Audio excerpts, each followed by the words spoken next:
नमस्कार दोस्तों, सनातनी दिव्य मंत्र चैनल में आपका स्वागत है। 13 नवंबर 2024 तुलसी विवाह वाले दिन हल्दी में यह चीज डालकर तुलसी में चढ़ा देना, हर मनोकामना होगी पूरी और बन जाओगे आप करोड़पति। जी हां दोस्तों, साल 2024 में कार्तिक महीना शुरू हो चुका है और 12 नवंबर 2024 को है देव उठनी एकादशी। और देव उठनी एकादशी के अगले दिन तुलसी विवाह किया जाता है, तो 13 नवंबर 2024 को तुलसी विवाह है। यही वह दिन है जिस दिन मां तुलसी बहुत प्रसन्न होती हैं।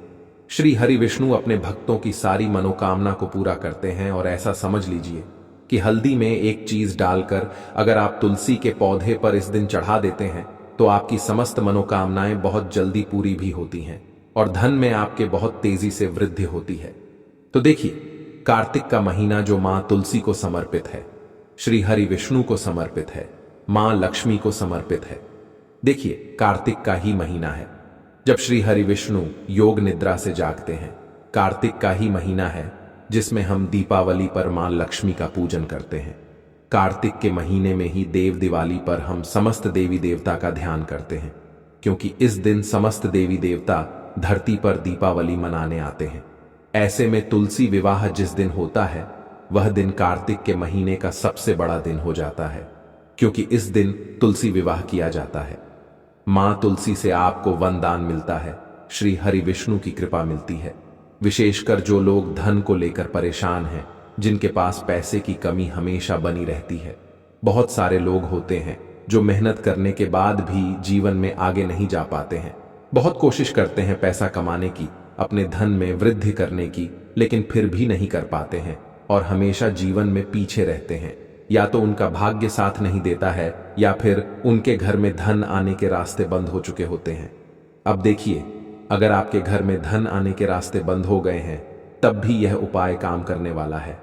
और अगर आपके घर में धन आ रहा है और उसमें वृद्धि नहीं हो रही, मतलब आपका पैसा बढ़ ही नहीं रहा है, तब भी यह उपाय आपके लिए चमत्कार ही चमत्कार दिखाएगा। क्योंकि यह उपाय सीधे सीधे श्री हरि विष्णु को प्रसन्न करता है।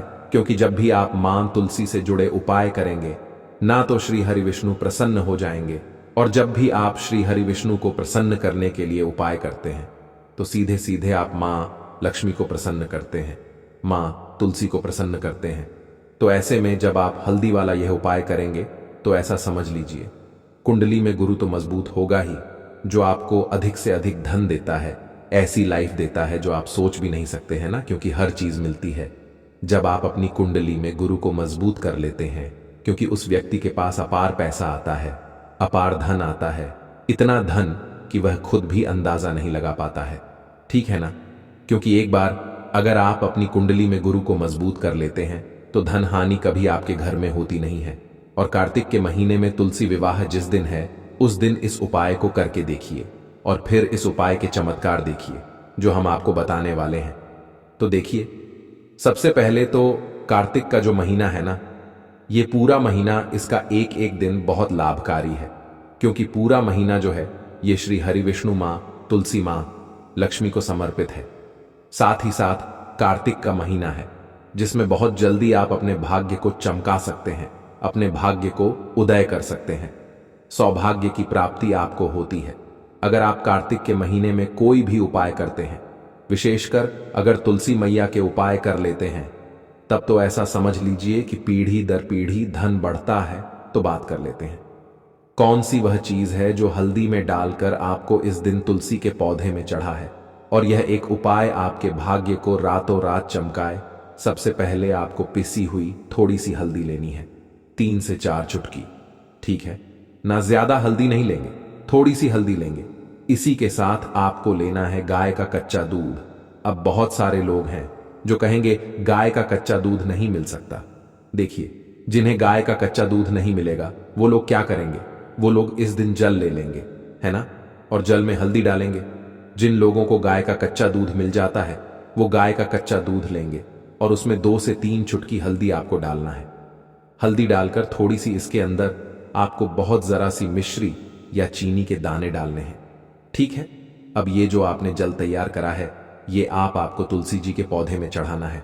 श्री हरि विष्णु का ध्यान करते हुए धीरे धीरे से अपने हाथ में आप लेंगे उस जल को या उस दूध को, जो भी आपने लिया है, और तुलसी मैया के पौधे में आपको धीरे धीरे से चढ़ाना है। चढ़ाते चढ़ाते ही आपको श्री हरि विष्णु का ध्यान करते जाना है, क्योंकि ध्यान आप श्री हरि विष्णु का करेंगे लेकिन आपसे प्रसन्न मां तुलसी होती चली जाएंगी और जो भी आपकी मनोकामनाएं हैं उन्हें बिना कहे पूरा करेंगी। तो जो भी आप अपने जीवन में चाहते हैं, धन की वृद्धि चाहते हैं या चाहते हैं कि घर में कभी निर्धनता लौट कर ना आए, घर में अधिक से अधिक पैसा आए, घर में सुख आए, घर से क्लेश दूर हो, जो भी आपकी इच्छा है, जो भी आपकी विश है, जो भी आपकी मनोकामना है, सब आप मां तुलसी से कह देना। श्री हरि विष्णु का ध्यान करते हुए यह जो हमने आपको हल्दी वाला पानी या दूध बताया है, यह आप तुलसी के पौधे में इस दिन जरूर चढ़ाएं और फिर देखें कि कैसे आपके घर में सुख और समृद्धि बढ़ती चली जाती है। घर से जितना भी क्लेश है, जो कष्ट हैं, जो दुख हैं, वह रातों रात आपके जीवन से दूर होने लगते हैं। इसी के साथ थोड़े से सफेद तिल मां तुलसी को जरूर इस दिन अर्पित करें और देसी घी का एक दीपक जलाकर आपको मां तुलसी का पूजन इस दिन जरूर करना है। देखिए, दीपक तो वैसे आपको कार्तिक के महीने में प्रतिदिन हर दिन शाम के समय में तुलसी जी के पौधे के पास लगाना है, लेकिन तुलसी विवाह जिस दिन है उस दिन आपको यह उपाय सुबह में करना है। हल्दी में जल डालकर या दूध डालकर जो आप चढ़ाएंगे वो सुबह में चढ़ाएंगे। इसलिए आपको सुबह के समय भी एक दीपक तुलसी जी के पौधे के पास लगाना है। अब बहुत सारे लोग ऐसे हैं जो तुलसी विवाह अपने घर पर करते हैं, उन्हें पूरी विधि पता है कि तुलसी विवाह कैसे किया जाता है, ठीक है ना। अब जो लोग तुलसी विवाह नहीं करते हैं वो कौन कौन से उपाय हैं जो इस दिन कर सकते हैं। तो देखिए, अगर आप तुलसी विवाह नहीं करते हैं, मान लीजिए बहुत सारे लोग हैं जो नहीं कर पाते हैं या जिन्हें विधि नहीं पता होती है ना, तो उनको क्या करना है कि इस दिन मां तुलसी को एक लाल चुनरी जरूर से अर्पित करना है। क्योंकि इस दिन अगर आप एक लाल चुनरी मां तुलसी को अर्पित करके अपनी मनोकामना कह देते हैं तो ऐसा समझ लीजिए आपकी मनोकामना को पूरा होने में ज्यादा समय नहीं लगता है, क्योंकि बहुत जल्दी आपकी वह विश, आपकी वह मनोकामना पूरी हो जाती है। क्योंकि लाल रंग मां तुलसी को बहुत प्रिय है, तो एक छोटी सी लाल चुंदरी लेकर आना है और इस दिन मां तुलसी को लाल चुंदरी आपको जरूर से अर्पित करना है। अब देखिए, तुलसी विवाह जिस दिन किया जाता है दिन बहुत बड़ा होता है ना। तो आपको क्या करना है, आपको इस दिन शाम के समय में तुलसी जी के पौधे के पास तो दीपक लगाने ही है ना। कितने दीपक लगाएंगे? अगर आप इस दिन 5 दीपक तुलसी के पौधे के पास लगाते हैं तो बहुत जल्दी आपके घर में धन सुख समृद्धि आती है और मां तुलसी हमेशा अपनी कृपा आपके ऊपर बनाए रखती है। तो कोशिश करें कि इस दिन 5 दीपक तुलसी जी के पौधे के पास जरूर से लगाएं। साथ ही साथ अगर पीले पुष्प यानी पीले फूल अगर आप मां तुलसी को अर्पित करते हैं, श्री हरि विष्णु को अर्पित करते हैं अपने घर के मंदिर में, तो ऐसा समझ लीजिए कि धन की वर्षा आपके घर में होती रहती है। और कभी भी ऐसा आपको देखने को नहीं मिलता है कि आज आपके घर में पैसा है और कल नहीं है। तो जो लोग चाहते हैं कि स्थिर लक्ष्मी का घर में वास हो, मां लक्ष्मी की कृपा बरसती रहे, या एक बार मां लक्ष्मी घर में आ जाएं तो घर को छोड़कर ना जाएं, तो वो लोग इस दिन विशेषकर पीले पुष्प श्री हरि विष्णु को और मां तुलसी को जरूर अर्पित करें। मां तुलसी को तो आप लाल फूल भी अर्पित कर सकते हैं, तो लाल चुनरी उनको चढ़ाएं मां तुलसी को, और साथ ही साथ लाल रंग का फूल या पीले रंग का फूल अर्पित करें। इसी के साथ शाम के समय में अपने मुख्य द्वार पर दीपक लगाना आपको बिल्कुल नहीं भूलना है, क्योंकि श्री हरि विष्णु कभी भी मां लक्ष्मी के बिना कहीं नहीं जाते हैं। मां लक्ष्मी हमेशा श्री हरि विष्णु के साथ रहती हैं, इसीलिए मुख्य द्वार पर 2 दीपक आपको लगाने हैं, क्योंकि घर में मां लक्ष्मी आएंगी तो फिर घर को छोड़कर नहीं जाएंगी। अगर मुख्य द्वार पर आपने उनके स्वागत के लिए 2 दीपक लगाकर रखे हैं तो कोशिश करें कि अगर आपको ज्यादा पीले फूल मिल जाते हैं तो पीले फूलों की माला यानी तोरण जिसे बोलते हैं वो आप अपने घर के मंदिर में या मुख्य द्वार पर लगाएं। क्योंकि इस उपाय को करने से आप देखेंगे कि आपके घर में अगर कोई क्लेश है या घर में धन को लेकर बहुत ज्यादा समस्या आए हैं, जैसे मान लीजिए बहुत बार वास्तु दोष होता है या घर में नेगेटिव एनर्जी आ जाती है ना, ये सारी चीजें भी आपके घर से दूर हो जाती हैं। कार्तिक मास में किसी भी दिन हल्दी और लौंग का उपाय कर लेना, रातों रात करोड़पति बनोगे और धन संपदा से आपका घर भर जाएगा। जी हां दोस्तों, कार्तिक मास शुरू हो चुका है। 15 नवंबर 2024 तक कार्तिक मास रहने वाला है। ऐसे में इस उपाय को आप कार्तिक के महीने में किसी भी दिन कर सकते हैं। अब कार्तिक में पड़ने वाली एकादशी यानी 12 नवंबर को भी आप कर सकते हैं, क्योंकि उस दिन साल की सबसे बड़ी एकादशी है दे उठनी एकादशी, जिस दिन श्री हरि विष्णु 4 महीने की योग निद्रा से जागते हैं। और 13 नवंबर 2024 को तुलसी विवाह भी है। इस दिन मां तुलसी का विवाह किया जाता है और इस दिन भी आप इस उपाय को कर सकते हैं। और कार्तिक के महीने में 14 तारीख और 15 तारीख को भी उपाय आप कर सकते हैं। 15 तारीख को देव दीपावली का त्योहार मनाया जाएगा। और अब बता दें, कार्तिक का जो महीना होता है इसका एक एक दिन कल्याणकारी है और आपके भाग्य को चमकाने वाला है। विशेषकर जो लोग धन को लेकर बहुत परेशान हैं, जिनके घर से मां लक्ष्मी रुष्ट होकर चली गई हैं, या जिनके घर में पैसे आने के सारे रास्ते बंद हो गए हैं, कहीं से कहीं तक आपके घर में पैसा नहीं आता है, आपका जो धन है वह भी बर्बाद हो रहा है। क्योंकि बहुत सारे ऐसे घर होते हैं जहां पर या तो दवाइयां किसी ना किसी व्यक्ति की चल रही होती है, घर में कोई ना कोई व्यक्ति कर्जा ले रहा होता है, या फिर घर में धन आने के जो रास्ते हैं वह भी बंद हो गए हैं और जो धन आ रहा है वह भी बर्बाद हो रहा है। तो इस तरह के दुख और कष्ट अगर जीवन से दूर नहीं हो रहे हैं, बहुत मेहनत करने के बाद भी आपको आपकी मेहनत का फल ही नहीं मिलता है, तो कार्तिक के महीने में हल्दी और लौंग का उपाय करना ना भूलें।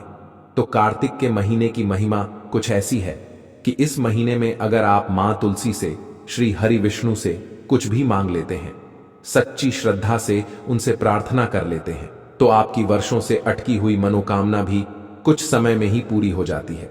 बस जो उपाय आपको बताएं वह उपाय आपको सही तरीके से सही समय पर करने होते हैं।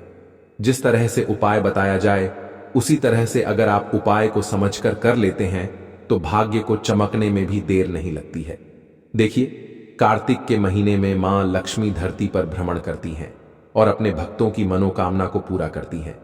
विशेषकर जो शाम का समय होता है यह मां लक्ष्मी को समर्पित होता है, क्योंकि शाम का जो समय है इस समय मां लक्ष्मी भ्रमण पर निकलती हैं और अपने भक्तों के घरों को धन धान्य और समृद्धि से भरती हैं।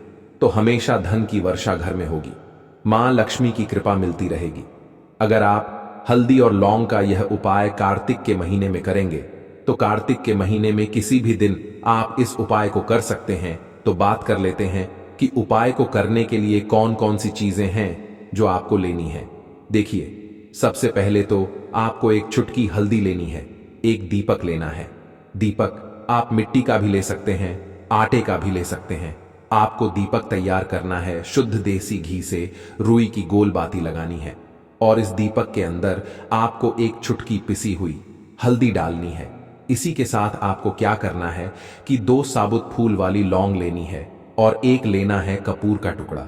सबसे पहले आपको अपने घर के मंदिर में श्री हरि विष्णु के सामने बैठ जाना है। जो कपूर और लौंग आपने ली है, लौंग और कपूर जलाएंगे, श्री हरि विष्णु की आरती करेंगे और घी का दीपक पहले ही श्री हरि विष्णु के सामने आपको जलाकर रख देना है।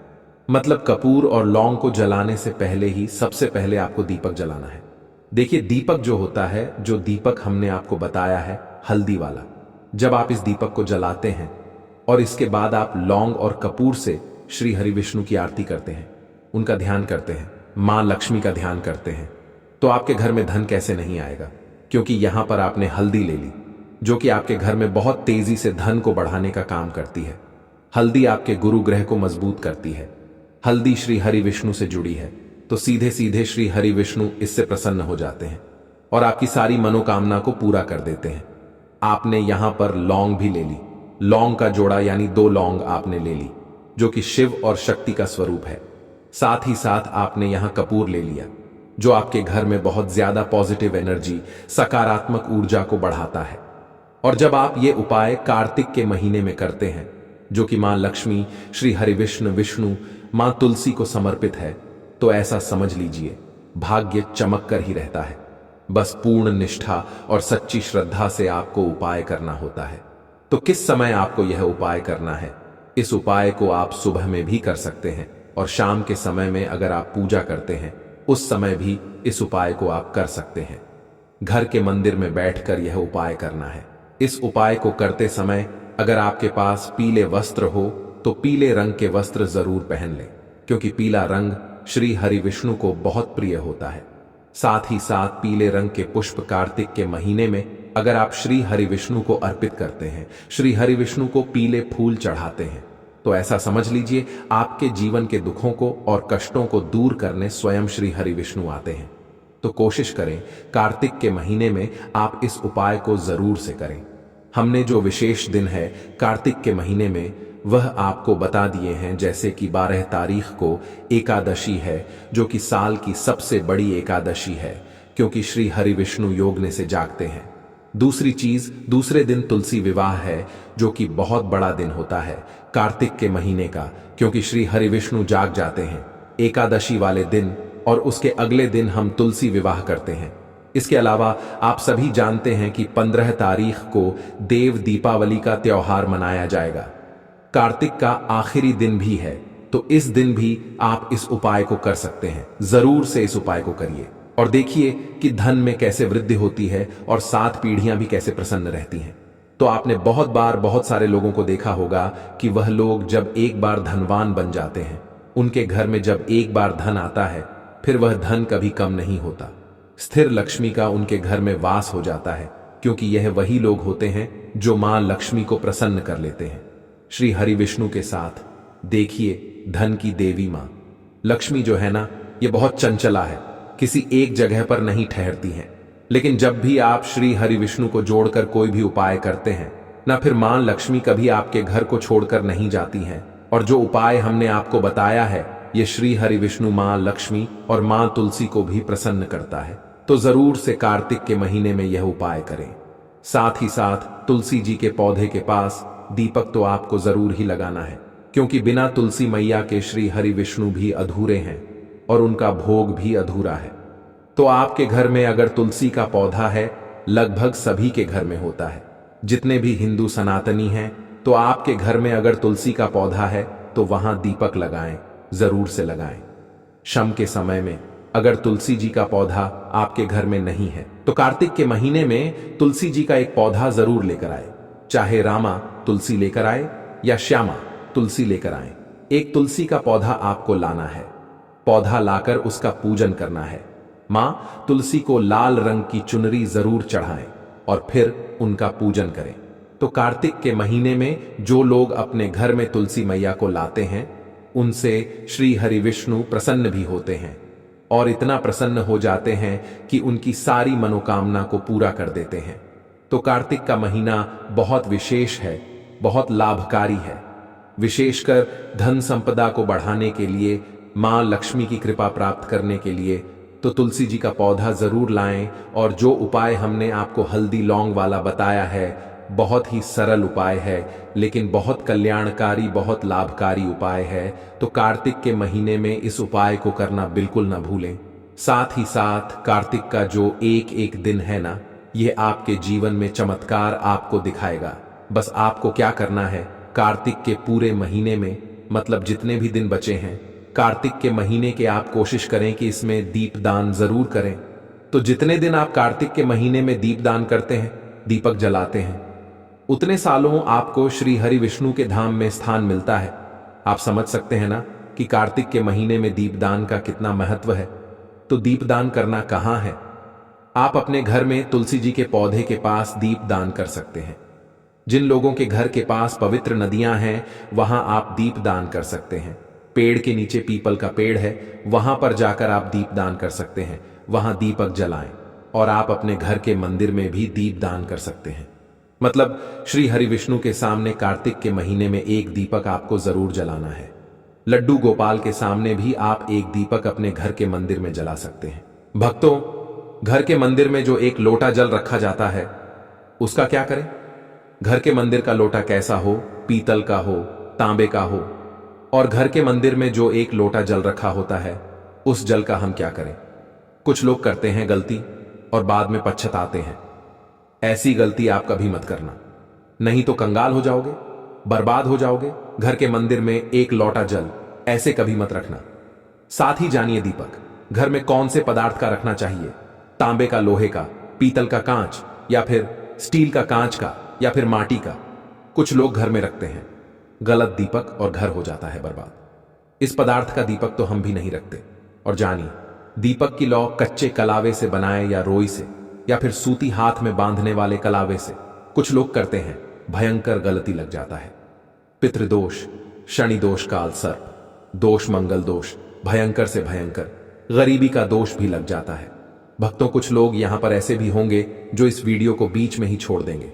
अगर इस वीडियो को आपको छोड़ना ही है तो अभी छोड़ देना, परंतु मां लक्ष्मी जी का अपमान मत करना वीडियो को अधूरा छोड़कर। इसलिए आपको घर के मुख्य द्वार पर जल कैसे छिड़कावना है, इस कार्यविधि को पूरा ही देखें। आधा अधूरा देखने से समझ लेना आप मां लक्ष्मी का अपमान कर रहे हैं। भक्तों, बहुत समय से आप लोगों के प्रश्न आ रहे हैं कि मुख्य द्वार पर जल छिड़कावने का सही समय क्या होता है और सही विधि क्या होती है, किस समय हमें जल छिड़कावना चाहिए और क्या मुख्य द्वार पर जल छिड़कावने के लिए स्नान करना आवश्यक है या बिना स्नान किए भी मुख्य द्वार पर जल का छिड़काव किया जा सकता है। झाड़ू लगाने से पहले या फिर झाड़ू लगाने के बाद जल छिड़कावना चाहिए। और एक और प्रश्न आया है कि क्या पीरियड्स में हम अपने घर के मुख्य द्वार पर जल का छिड़काव कर सकते हैं या मुख्य द्वार पर दीपक दान कर सकते हैं। और जल से ही जुड़ा हुआ एक और प्रश्न है आपका कि घर के मंदिर में जो प्रतिदिन हम एक लौटा जल रखते हैं, उस जल का हमें क्या करना चाहिए, किस प्रकार प्रयोग करना चाहिए। क्या हम उसे खाने में प्रयोग कर सकते हैं या फिर हम किसी पौधे में डाल सकते हैं। उस जल का उपयोग किस प्रकार से होना चाहिए। और कुछ लोगों का कहना यह है कि जब हम मुख्य द्वार पर जल छिड़काव है तो घर के अंदर की तरफ से जल छिड़काव या घर के बाहर की तरफ से जल का छिड़काव करें। इसके बारे में कई लोग शंका में हैं। आज यह शंका भी दूर हो जाएगी। और मुख्य द्वार पर जल छिड़कावने से संबंधित आपका अगला प्रश्न है कि कई ऐसे लोग हैं जो कि फ्लैट में रहते हैं, कुछ ऐसे लोग हैं जो किराए के मकान में रहते हैं, एक ही कमरे में रहते हैं, तो उन्हें अपने घर पर मुख्य द्वार पर दीपदान किस प्रकार से करना चाहिए, जल कहां छिड़कावना चाहिए। मतलब वह इस जगह को मुख्य द्वार मानकर वहां पर मुख्य द्वार से जुड़े हुए उपाय करें। तो आज की वीडियो पूरी तरह से आपके प्रश्नों पर ही आधारित है। मुख्य द्वार पर जल छिड़कावने का सही समय क्या होता है और सही विधि क्या होती है। तो देखिए, अगर आप मुख्य द्वार पर जल छिड़काव हैं तो आपको ध्यान रखना है कि जल आप एक दिन पहले ही मतलब रात को सोने से पहले एक पात्र में कोई भी आप पात्र ले सकते हैं। जैसे कि आप एक तांबे का भी पात्र ले सकते हैं। तांबे का ना हो तो आप पीतल का ले सकते हैं, स्टील का ले सकते हैं, चांदी का ले सकते हैं।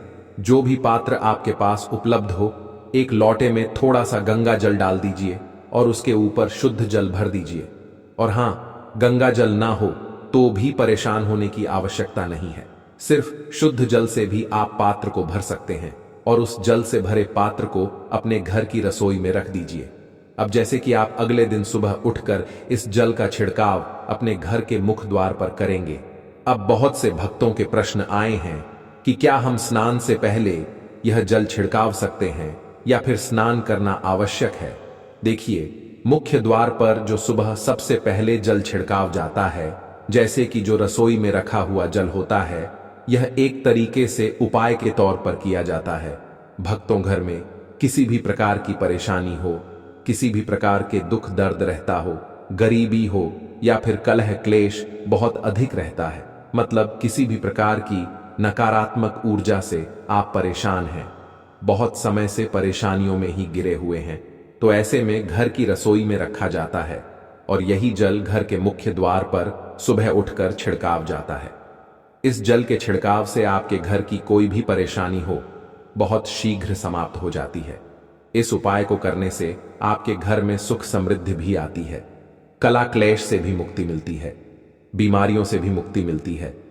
मतलब देखिए, किसी भी प्रकार की मानसिक परेशानी हो, शारीरिक परेशानी हो, आर्थिक तंगी हो या आपके घर में कोई वास्तु दोष हो, किसी भी प्रकार का गृह दोष हो, जैसे कि कई बार ऐसा होता है कि कई लोगों के ऊपर कई प्रकार के बुरे ग्रह दोषों का प्रभाव होता है, जिसकी वजह से घर में परेशानियां हमेशा बनी रहती हैं। तो गृह दोषों के प्रभाव से भी आपको मुक्ति मिलती है, वास्तु दोष और पितृदोष भी समाप्त होता है। इसके साथ ही जैसे कि बहुत से लोगों के प्रश्न होते हैं कि उनके ऊपर किसी ने कुछ करा दिया है, उनके परिवार में किसी भी प्रकार की पहले कोई परेशानी नहीं थी, लेकिन अब भी कुछ समय से परेशानियां लगातार आती ही जा रही हैं और कोई रास्ता नहीं मिल रहा है परेशानी से निकालने का। तो किसी के भी किए कराए तंत्र मंत्र का प्रभाव हो, किसी की बुरी नजर का प्रभाव हो, तो भी आपके इस उपाय से, मतलब इस एक लोटा जल से, आपकी परेशानी स्वतः ही कुछ दिनों में समाप्त हो जाती है। तो यह घर की सभी परेशानियों से मुक्ति पाने का रामबाण और सबसे सरल, सबसे आसान उपाय होता है जो हमारे सनातन शास्त्रों में वर्णित है। तो आप अपने घर की रसोई में एक लोटा जल रखें, रात में भरकर, और प्रातःकाल अपने घर के मुख्य द्वार को धोते हैं तो कोई समस्या नहीं है, लेकिन इस जल का छिड़काव घर के मुख्य द्वार पर सूर्योदय होने से पहले हो जाना चाहिए। अब भक्तों, जैसे आपका अगला प्रश्न है कि क्या हमें स्नान करके इस जल का छिड़काव अब अपने घर के मुख्य द्वार पर करना चाहिए या फिर बिना स्नान किए भी कर सकते हैं। देखिए, यह जो हम जल छिड़काव है, मतलब ये एक उपाय होता है, तो इसे हम स्नान करने के बाद नहीं करते हैं। सुबह जल्दी उठते हैं और उठकर सबसे पहले घर की रसोई में जाएंगे। उसके बाद उस जल को लेकर आप घर के मुख्य द्वार पर जाएंगे। मुख्य द्वार खोलकर, मतलब मेन गेट खोल दीजिए, और उसके बाद मुख्य द्वार पर इसी जल का छिड़काव आव कर दीजिए। और जल का छिड़काव आव करते समय अपने पितरों का ध्यान कीजिए, मां लक्ष्मी का ध्यान कीजिए, क्योंकि कहा जाता है कि सुबह सुबह मां लक्ष्मी प्रत्येक द्वार पर आती है, सबके द्वार पर आती है, जिनके भी द्वार खुले होते हैं, जिनके घर में जल का छिड़काव आव मुख्य द्वार पर हुआ रहता है, उसके घर में प्रवेश कर जाती है। तो महालक्ष्मी का अपने मन में ध्यान कीजिए और एक तरह से प्रार्थना कीजिए, हे मां लक्ष्मी, आप मेरे घर में प्रवेश करें, मैं आपका स्वागत करने के लिए तैयार हूं। और इसके बाद अपने पितरों का ध्यान कीजिए, क्योंकि हमारे घर की दहलीज होती है, वहीं पर पितरों का वास माना जाता है। तो जब आप दहलीज पर जल के छींटे देते हैं तो आपके पितृ बहुत प्रसन्न हो जाते हैं और उनका आशीर्वाद भी आपको प्राप्त होता है। तो सुबह जो आप जल खड़के, इसके लिए स्नान करने की आवश्यकता नहीं है, बिना स्नान किए भी कर सकते हैं। भक्तों, वीडियो में आगे बढ़ने से पहले आपसे छोटा सा निवेदन है कि कमेंट बॉक्स में जय मां लक्ष्मी अवश्य लिखें। महालक्ष्मी जी, जो भी भक्त इस वीडियो को देख रहा है, उसके घर में सुख समृद्धि आए, उसके घर में कोई भी परेशानी नहीं आए और पूरा परिवार सुख शांति से अपना जीवन यापन करे। भक्तों, अगर तुम में से कोई महालक्ष्मी जी को मानता है, तो अगर सच में ही भक्त हैं, आप इस वीडियो को लाइक कर कमेंट बॉक्स में एक बार जय मां लक्ष्मी लिख देना और उसके मन में जो भी मनोकामना है वह पूरी कर देना। अब भक्तों, आपका अगला प्रश्न है कि क्या झाड़ू लगाने के बाद हमें जल का छिड़काव करना चाहिए या फिर झाड़ू लगाने से पहले भी जल का छिड़काव आप कर सकते हैं। तो देखिए, जैसे मैंने आपको पहले ही बताया था कि उठने के बाद सबसे पहला कार्य जो आपको करना है वह जल का छिड़काव ही करना है।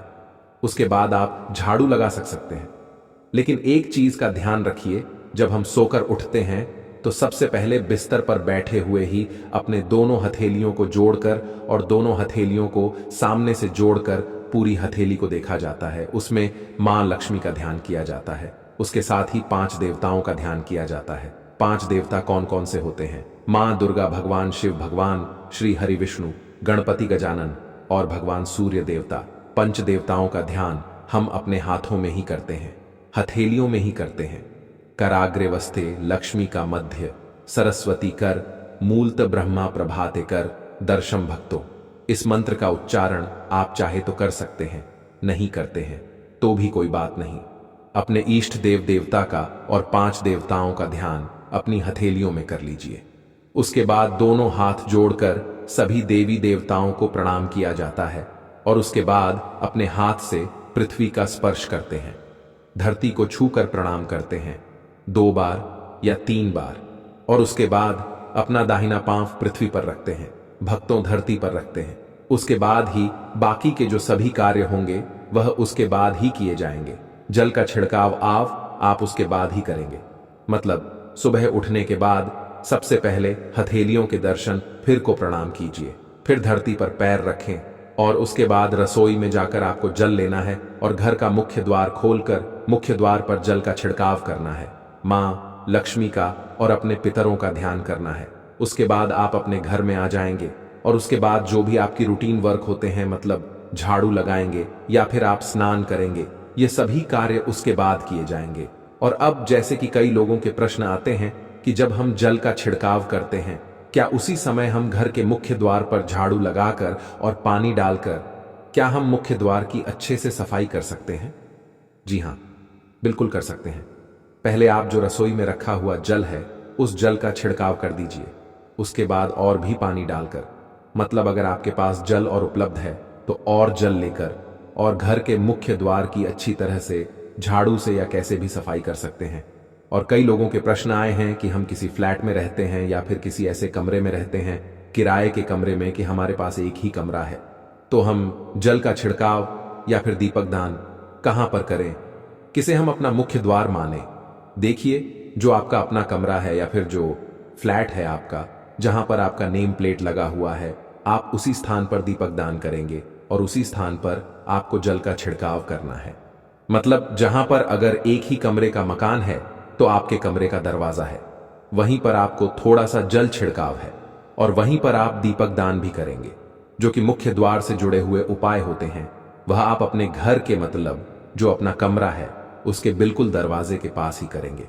और आपका अगला प्रश्न है कि क्या पीरियड में हम अपने घर के मुख्य द्वार पर जल का छिड़काव कर सकते हैं, दीपक दान कर सकते हैं?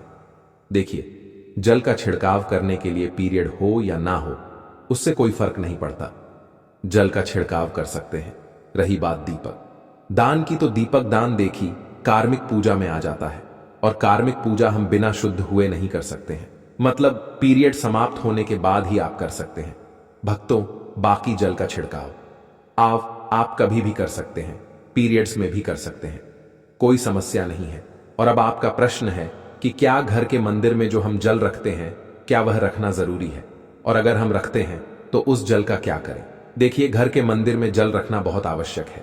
जल एक ऐसी चीज होती है जिसमें सभी प्रकार की जो ऊर्जा होती है ऑब्जर्व हो जाती है। तो जो हम पूजा पाठ करते हैं, मंत्रों का जप करते हैं या वहां पर प्रार्थना करते हैं, जो भी हमारे अपने मन की कामना भी कहते हैं, भगवान से तो सभी चीजें उस जल में समाहित हो जाती हैं। इसलिए पूजा करने से पहले घर के मंदिर में एक लोटा जल रखा जाता है और उसके बाद दीपदान, मतलब एक दीपक प्रज्वलित कर दिया जाता है। यह अग्नि और जल का एक तरह से बैलेंस भी हो जाता है और इसलिए सनातन शास्त्रों के अनुसार घर के मंदिर में एक लोटा जल भी हमेशा होना चाहिए और दीपक भी प्रज्वलित करना चाहिए।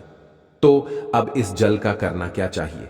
देखिए, जब हम जल रखते हैं, सुबह की पूजा में रखते हैं, मतलब सुबह जो हम पूजा करते हैं, प्रातःकालीन पूजा, उस समय जल रखा जाता है और वह जल हम अगले दिन उठते हैं, मतलब जब आप अगले दिन पूजा करने जाते हैं, भक्तों स्नान इत्यादि करने के बाद, तो आप उस जल को उठाते हैं। सबसे पहले तो उस जल का प्रयोग सुन लीजिए। आप अपने घर के सारे कमरों में, मतलब पूरे घर में उस जल का छिड़काव करते हैं, तो इससे आपके घर का शुद्धिकरण हो जाता है, क्योंकि वह बहुत ही सकारात्मक ऊर्जा से भरा हुआ जल होता है। इससे कई बीमारी अपने आप ही दूर हो जाती है।